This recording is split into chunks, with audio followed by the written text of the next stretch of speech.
কেউ কেউ বলছেন যে সংস্কার শেষ হবে, তারপরে নির্বাচন হবে। আহ, আমি ব্যক্তিগতভাবে বিশ্বাস করি যে সংস্কার যেটা শেষ হয়ে যায় সেটা তো সংস্কার হতে পারে না। এটা একটা কন্টিনিউয়াস প্রসেস, চলমান প্রক্রিয়া সংস্কার। যদি সে কোনো একটি বিষয় শেষ হয়ে যায় সেটি সংস্কার নয়। কাজেই সংস্কার শেষ হয় না, সংস্কার চলমান প্রক্রিয়া। আমরা একটি জায়গায় আসব, একটি জিনিসের ভালো কিছু করব, ভালো পরিবর্তন করব, পরবর্তীতে আরো বেটার কিছু করার চেষ্টা করব।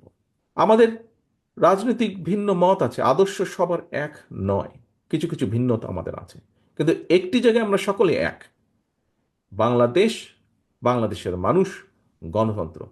এখানে কিন্তু কোনো বিভেদ নেই। বেসিক বিষয়টিতে আমরা সকলে একত্রিত। যেই ঐক্যকে নিয়ে আমরা স্বৈরাচারকে বিদায় করেছিলাম, সেই ঐক্যকে আমরা ধরে রাখি।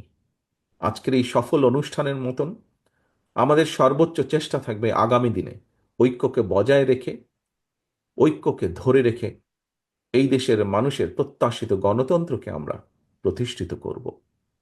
এই দেশের মানুষের প্রত্যাশিত সংস্কার প্রক্রিয়াকে আমরা সকলে মিলে আলোচনার মাধ্যমে সকলে মিলে বাস্তবায়ন করব। এটিই হোক আজকের এই দোয়া মাহফিলের আমাদের শপথ, আমাদের প্রত্যাশা। প্রিয় সহকর্মীবৃন্দ, সম্মানিত রাজনৈতিক নেতৃবৃন্দ, আমাদেরকে যে কোনো মূল্যে ঐক্যকে ধরে রাখতে হবে। মতভিন্নতা থাকবে, আমরা বসবো, আলোচনা করব।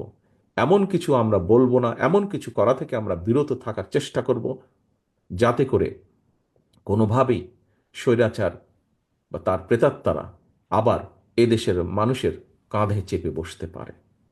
এই হোক আমাদের প্রত্যাশা, এই হোক আমাদের শপথ।